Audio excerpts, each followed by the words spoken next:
Buenos días, buenas tardes, buenas noches. Saludamos desde el canal alternativo de la Unión Nacional de Periodistas dirigido por el licenciado Richard Sayán.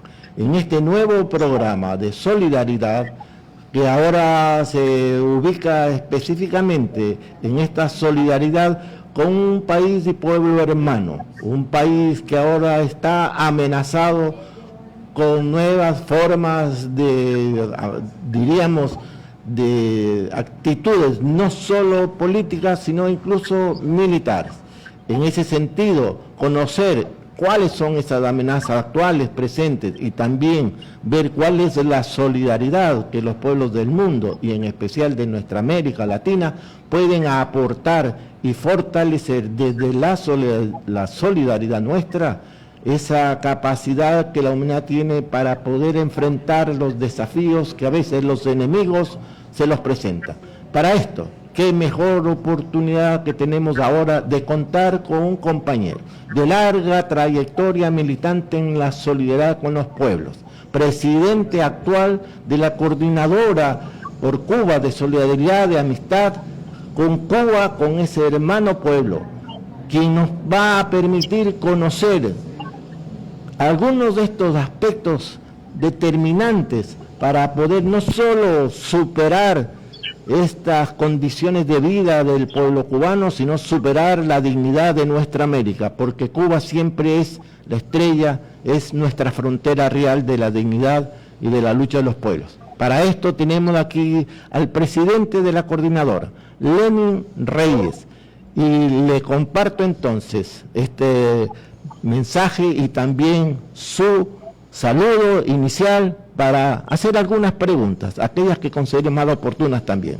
Lenin, por favor, si nos comentas. De acuerdo, muchas gracias. Buenos días, buenas tardes y buenas noches con el público que sigue a este prestigioso programa de la Unión Nacional de Periodistas del Guayas, que tiene mucha cobertura, tiene mucha sintonía y goza de un prestigio importante. Agradecidos por darnos esta oportunidad. Haciendo referencia a lo que tú señalabas, Fernando, no solamente hay una amenaza hacia el pueblo cubano, hay una agresión que se perpetra desde hace 66 años contra Cuba. Cuba, como corresponde a cualquier pueblo del planeta, legítimamente impulsó un proceso revolucionario que culminó con el derrocamiento del dictador Fulgencio Batista, un dictador que gozaba del apoyo de los gobiernos estadounidenses, porque los gobiernos estadounidenses son representantes de las empresas transnacionales de este país que operan en todo el mundo. Y entonces, al caer el aliado de las empresas transnacionales estadounidenses, vino la reacción de Estados Unidos, porque en el gobierno revolucionario presidido por Fidel Castro no encontró lo que en muchos dictadores ha encontrado, que es la subordinación, la apertura de las puertas del país para que hagan las empresas estadounidenses lo que les dé la gana.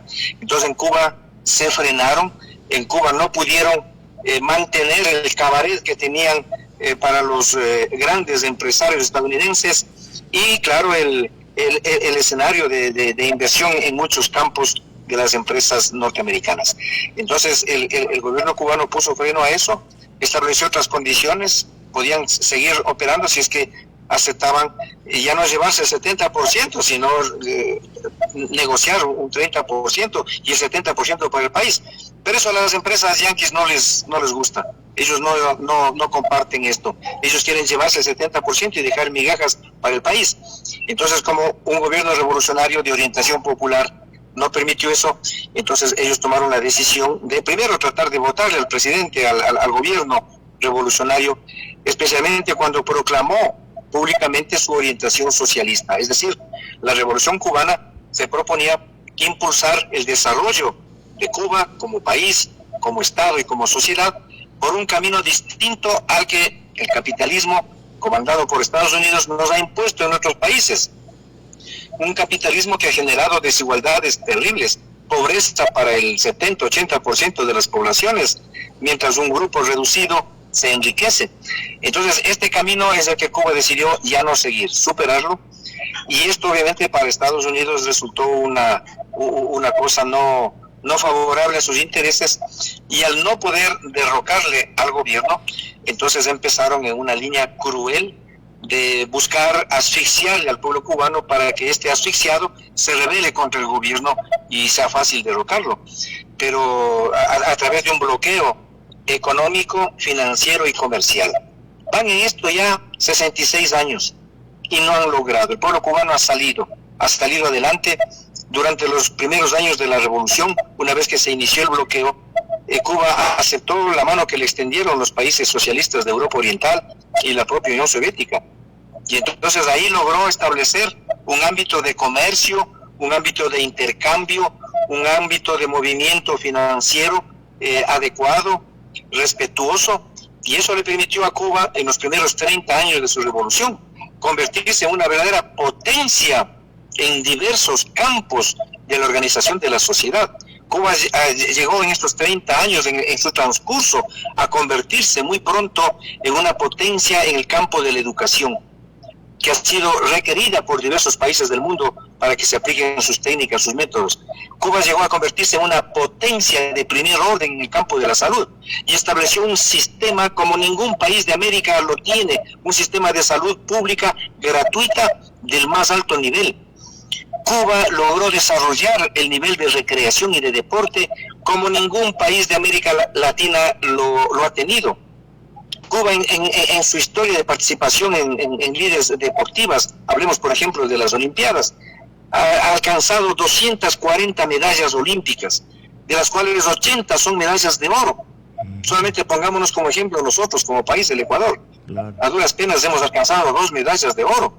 Entonces Cuba desarrolló a través de un sistema distinto al capitalismo, es decir, a través del socialismo, un avance social muy importante. Su población gozó de una serie de derechos que nuestros pueblos no conocen, porque son gobernados por capitalistas que no permiten que esto se plasme en una realidad para el pueblo.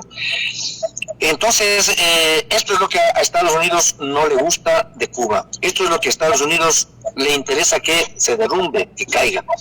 El cerco económico se acentuó cuando se produjo este colapso de los países socialistas en Europa Oriental, y se derrumbó el escenario con el que Cuba podía tener una relación de un comercio justo, y esto le afectó indudablemente a Cuba porque el bloqueo se acentuó, y el bloqueo realmente fue causando los efectos de escasez y de una serie de problemas que genera esto, y pensaron que claro, enseguida iba a caer el gobierno socialista, que iba el pueblo a subordinarse. Pero han pasado ya 30 años de eso y el pueblo cubano sigue en pie, sigue desarrollando iniciativas para salir de esta situación, para autoabastecerse en muchas cosas. Cuba, por ejemplo, cuando se enfrentó al problema del COVID, si no tenía su propia tecnología, si no había desarrollado el campo científico de la biotecnología, no hubiese podido sobrevivir porque les prohibían la venta de vacunas a Cuba. Pero Cuba enfrentó esto, ¿por qué? Porque pudo desarrollar 3 vacunas, no solo una, 3 tipos de vacunas, lo que ningún país del tercer mundo y varios del llamado primer mundo lo pueden hacer. Cuba desarrolló, por su desarrollo científico, su investigación científica, 3 vacunas y enfrentó sin ningún problema. Entonces, esto a la oligarquía estadounidense no le gusta. Y como es una oligarquía cruel, entonces busca la forma de causar más daño al pueblo en perspectiva de que este pueblo pueda rebelarse. Pero este pueblo no se rebela contra su gobierno, pese a la adversidad que enfrenta, porque es un pueblo que ha sido educado. El principio de la Revolución Cubana ha sido educar al pueblo, concientizar al pueblo. El principio de los gobiernos oligárquicos de nuestros países es mantener al pueblo en ignorancia, porque el capitalismo se sostiene sobre la base de el engaño y la ignorancia en la que someten a la población. En cambio, en el socialismo el principio es educar a la gente, que la gente sea culta, que la gente sea consciente de lo que su proceso significa.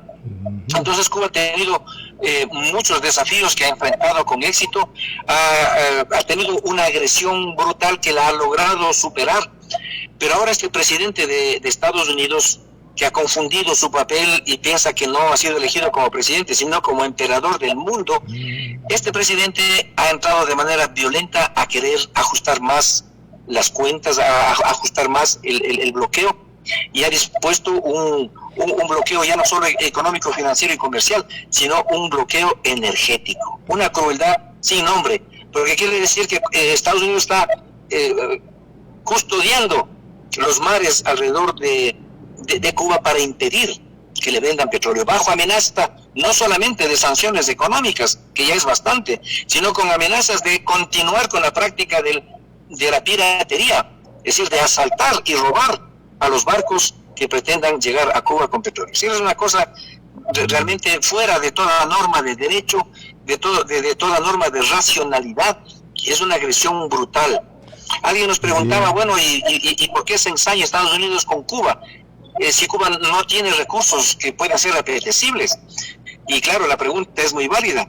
El ensañamiento del imperialismo estadounidense contra Cuba no es porque quiera capturar recursos que tenga Cuba, que no los tiene en mayor medida, sino por lo que Cuba representa, como tú decías al inicio, Fernando. Cuba representa una esperanza de que es posible construir una sociedad mejor, sin la tutela y sin la presión del imperialismo estadounidense. Cuba representa el ejemplo de la dignidad, que no se somete a las amenazas ni a las agresiones. Cuba representa el ejemplo del porvenir luminoso, con derechos sociales para la población, con bienestar generalizado, realmente. Entonces, esto, por supuesto, no por el camino del capitalismo, sino por el capitalismo del socialismo. En un Estado socialista, la oligarquía no puede funcionar, no puede existir, porque las normas jurídicas ya no son elaboradas por los capitalistas, sino son elaboradas por el pueblo a través de su asamblea popular. Entonces, en esas normas, el régimen jurídico, el sistema jurídico de la sociedad prohíbe la explotación de unos seres humanos por otros. Entonces ya no es posible que funcionen libremente como lo hacen en el capitalismo las grandes empresas. Entonces esto es lo que temen los capitalistas, esto es lo que teme la oligarquía estadounidense, que se generalice. Y como no quieren ni siquiera que se conozcan los beneficios que Cuba ha logrado, el beneficio que ha dado a otros pueblos, Cuba también con su solidaridad internacionalista, entonces ellos recurren a las campañas de mentiras, a las campañas de difamación, a presentar como que se tratara el problema que ellos han ocasionado de escasez como que fuera un fracaso del régimen socialista, pero es todo lo contrario. Te quería comentar, esta es una actitud malsana. Ya, me pareció sumamente interesante cuando hablabas de diferenciar agresión con amenaza. Y efectivamente, la agresión, como tú has indicado, tiene más de 60 años, es una agresión cierta, permanente. Y me parecía también en ese sentido la palabra amenaza se vincula a lo que está pasando en los últimos días. Y mira que el día de ayer, Trump, a cuenta que va supuestamente a concluir la guerra contra Irán, ahora le toca a Cuba. Es casi como una seguidilla de acontecimientos que se han venido: Gaza, Venezuela, Irán, y ahora se supone que le toca a Cuba. Pero bueno, Irán también está dando un ejemplo de resistencia y de saber enfrentar. En esa línea, hay lo que yo he denominado el modelo de intervención como se dio en Gaza.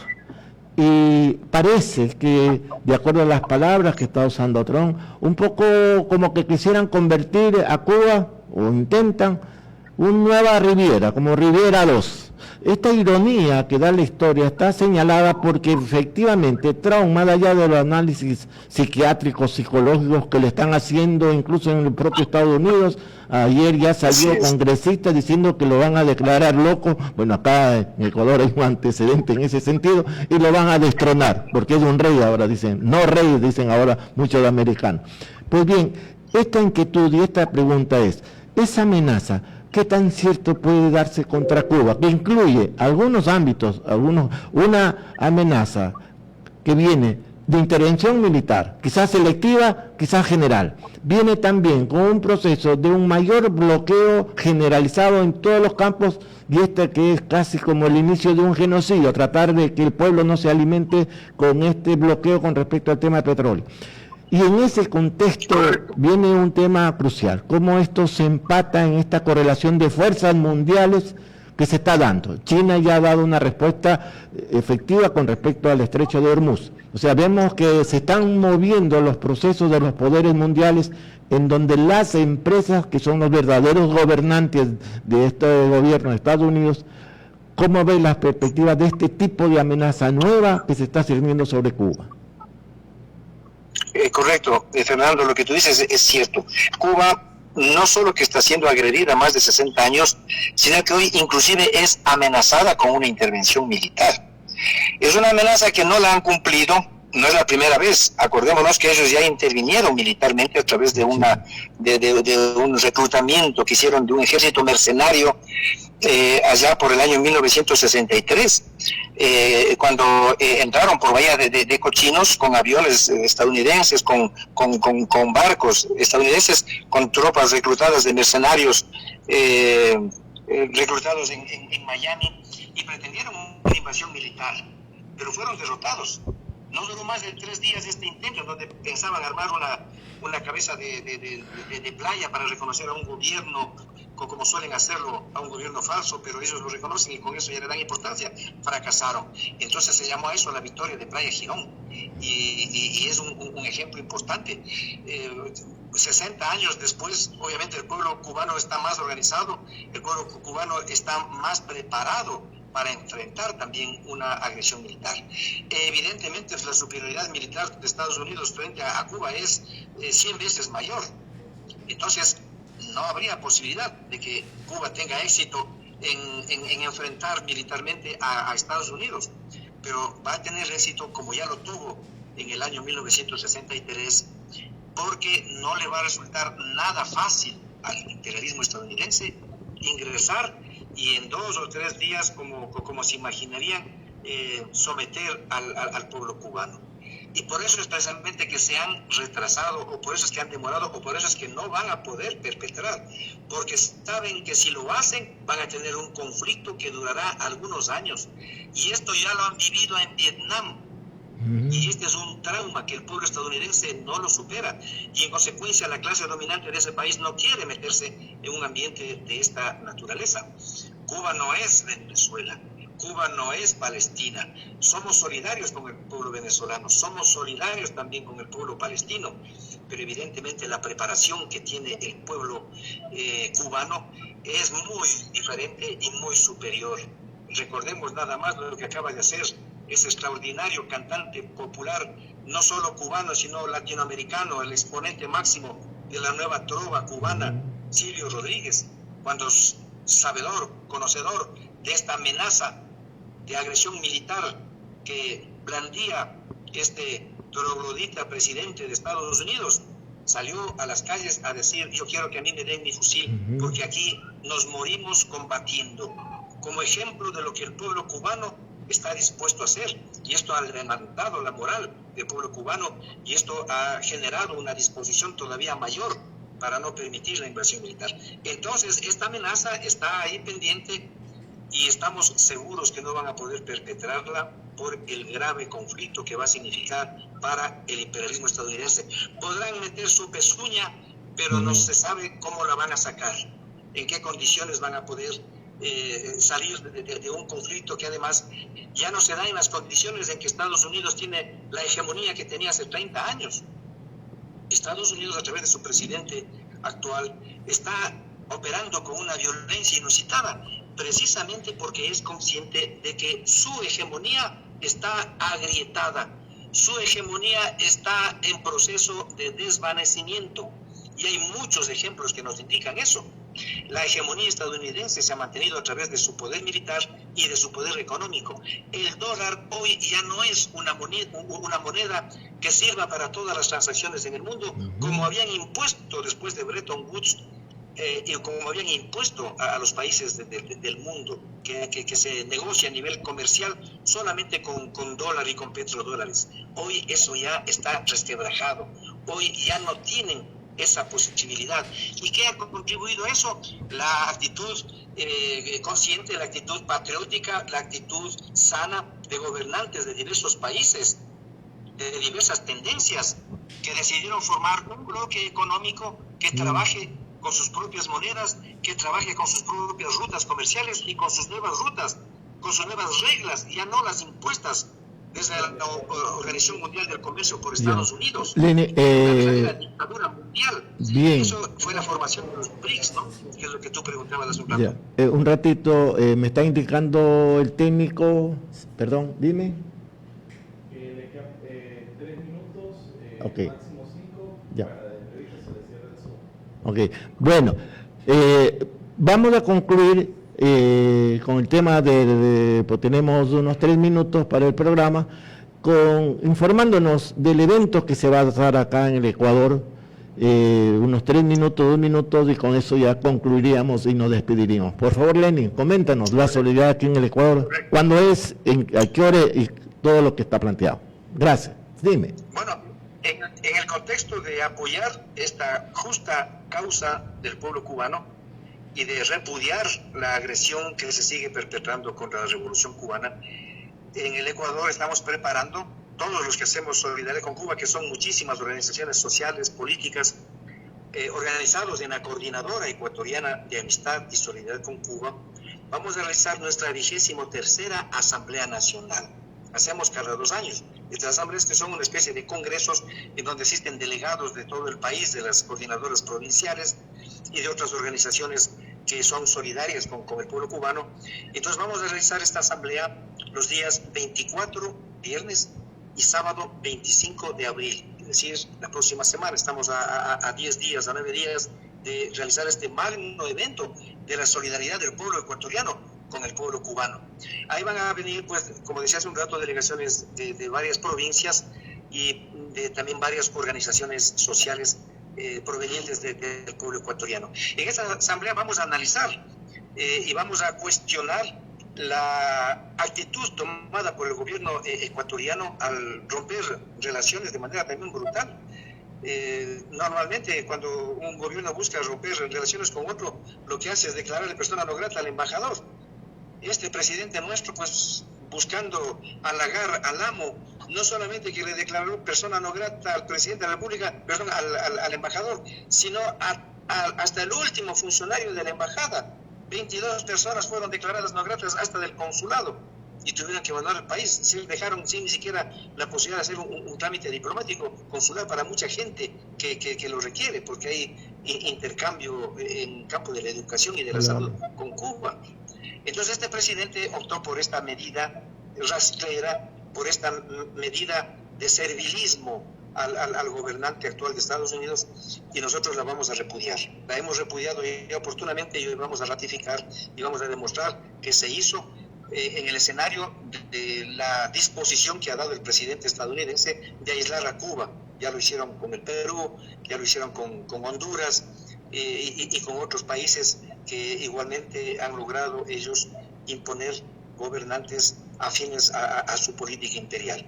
En este congreso vamos a trazar líneas de la acción de solidaridad. Vamos a estudiar documentos que nos permiten comprender este fenómeno ubicado dentro del contexto de la crisis que vive el imperialismo, que le ha vuelto más agresivo, que le ha vuelto más peligroso, digamos, en una agonía que sabemos no será corta, podrá ser larga, pero es la agonía, es el fin del imperialismo que se expresa hoy a través de todas estas agresiones que están perpetrando, no solo contra Palestina, contra Irán, contra Yemen, contra el Líbano ahora. O sea, es una política de desesperación. Esto no nos habla de una fortaleza del imperialismo, nos habla de una debilidad y de una desesperación por tratar de recuperar la hegemonía. A nosotros esto nos alienta y nos habla de la necesidad de reforzar la organización, y esto es lo que vamos a hacer estos días 24 y 25 en la provincia de Imbabura, en la ciudad de Cotacachi, esa hermosa ciudad de la provincia de Los Lagos. Ahí vamos a reunirnos más de 300 delegados provenientes de todo el país para expresar nuestro apoyo, nuestro respaldo, nuestra afinidad con este ejemplo que el pueblo cubano da al Ecuador y al mundo con su actitud de dignidad y de fortaleza frente a esta adversidad a la que le somete el imperialismo estadounidense. Bien, Lenin, un abrazo inmenso y a través tuyo, de lo que tú representas aquí en el Ecuador, esa solidaridad con Cuba y esta convocatoria a demostrar que aquí en Ecuador también hay compañeros, compañeras de organizaciones Pueblo Digno que están con ese pueblo baluarte de la dignidad de la humanidad. Cuba, todos estamos con Cuba. Gracias a todos los que nos han escuchado y generalicen. Nos encontramos ahora en esta reunión importantísima convocada por la coordinadora. Muy buenas tardes, noches y días. Gracias a todos y a ti, Lenin, en particular. Buenas tardes. Gracias también.